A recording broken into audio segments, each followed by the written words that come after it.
It's George Tyndall, and I'm back again. And no jokes, being serious.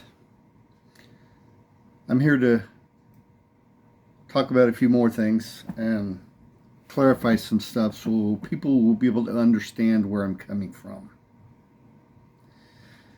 Now, the way people learn is when your meteor comes in, everybody goes hunting for a little rock like this. That's the way people are trained. Okay. That being said, Washington State is the best place to hunt for meteorites. Why do I say that? Because of the waterways, the clay ground, and the soft soil. They are ideal for preserving meteorites. And this is whether people want to believe it or not. Fact. No one, and you can look it up online, no one has ever looked for a whole meteor or meteorite debris field. Nobody has ever looked for one. Okay, now if the size of the Hoba meteorite, 66 tons, can make it to the ground, then where there's one like that, there are others. And this is what Harvey H. Neininger spent years trying to convince people. But it is what it is. Now, there's a lot of things that just don't add up when you look at it. In 4.5 billion years, I'm supposed to believe that all the meteors and meteorites have fallen in Texas and California. Because Texas and California have so many, and none of the other states really have that many. It isn't making any sense.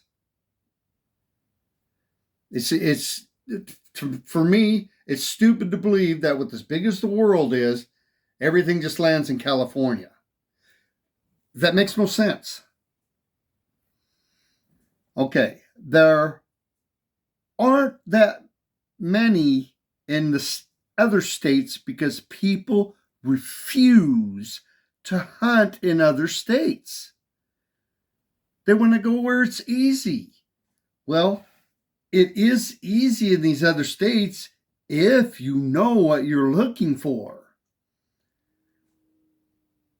And the bottom line is, if you don't hunt in the other states that really have no finds, like 6 meteorite finds, if you don't hunt for them, you ain't going to find them.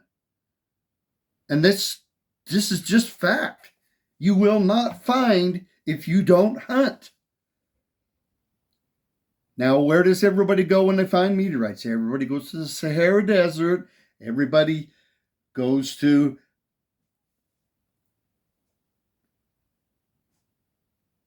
South Pole, North Pole, wherever you want, because you think it's easier to find something like this, and you spend thousands of dollars to find a little teeny bitty or a fragment or whatever, and I don't know how much they spend on ships to go out in the ocean to find bitty fragments when you don't have to look for that.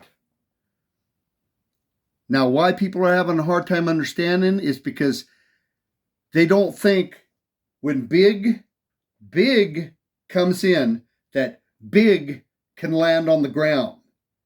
You're taught when big comes in, let's go running and hunt for this. Now,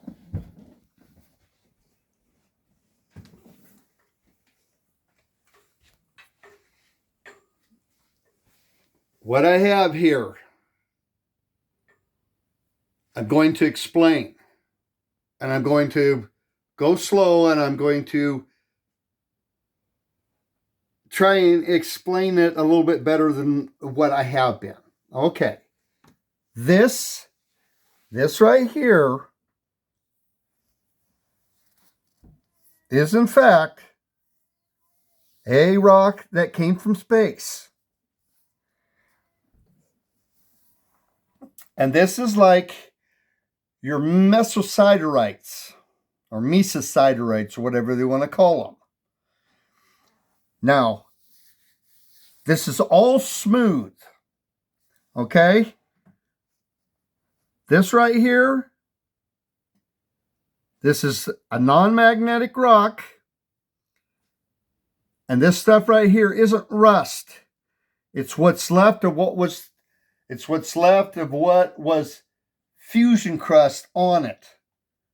This thing has been in the ground for about 200 years. I dug it out of the ground.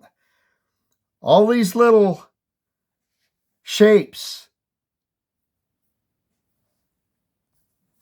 and stuff that you see in here.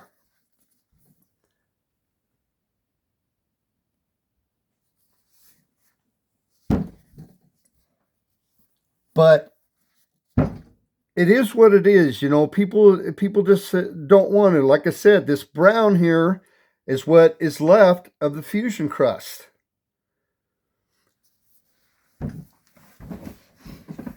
Now, whether people want to believe it or not, you know, I don't know what to tell them. But if you don't start somewhere big, there is never, ever going to be any big ones ever found or ever studied. And a big rock like this one right here contains a hell of a lot more information because it didn't get burned away. And it's like in my videos I've explained. And I've sit here and I've tried to explain this and explain this and explain this, and yeah, people just want to refuse.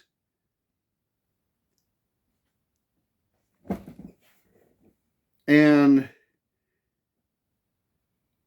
a lot of the teachings just absolutely, they just make no sense at all whatsoever when you think about it. If you research a lot of the stuff that I'm saying, if you research it, you're going to find out there's a lot of discrepancies in this. People like say meteorites got to have this, it's got to have that, it's got to have this, it's got to have that. Then you go to another website, and then it's totally different. They say it doesn't have to have this. It doesn't have to have that. It doesn't have to have this.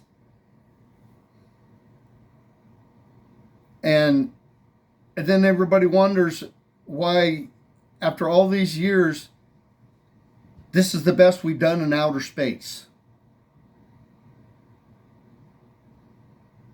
To the moon, to Mars, and that's basically the best. If you have the information that a lot of these rocks that I have contain, you're going to figure out so much more. But like I said, for me, it's not about a money thing. It's about knowing the right way, doing things correctly. And this just doesn't come from me. This comes from Harvey H. Neininger, the guy that started all this. And everybody used to do the same thing to him. Nobody wanted to believe.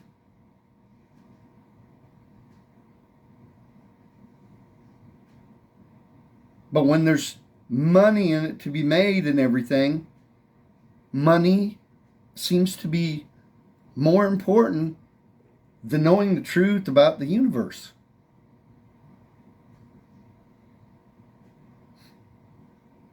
And I'm just being honest about it. In closing, I'd like to think that there are some smart people out there who can put this stuff together.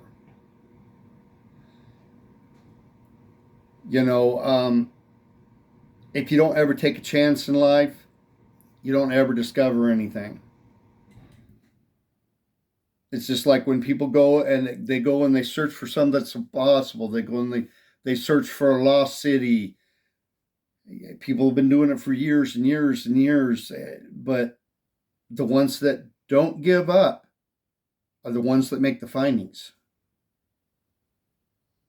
And there are still people that have been searching for years for certain things. There's still people that are searching for the city of Atlantis, which I'm sure it probably does exist. But because we learn the way we do and we do some stupid things and we do make mistakes, it throws everything off. Now, I'm trying to tell people the truth about this from what I'm finding. And yet everybody wants to ignore it. And that's, I guess, fine with me if everybody wants to ignore it. And that's the way people want to be.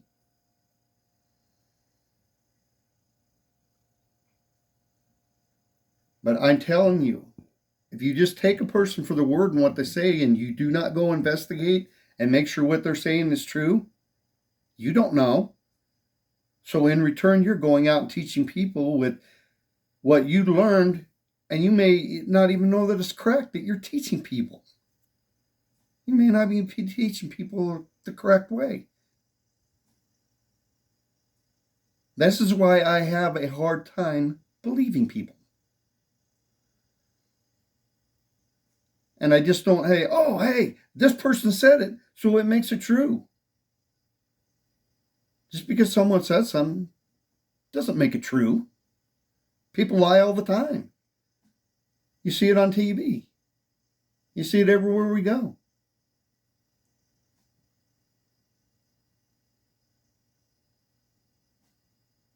Anyways, happy holidays, Merry Christmas, Happy New Year's, and I'll leave it at that. Maybe somebody will get wise and think.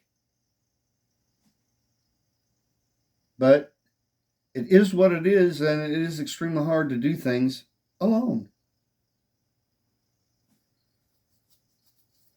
And we'll call that good.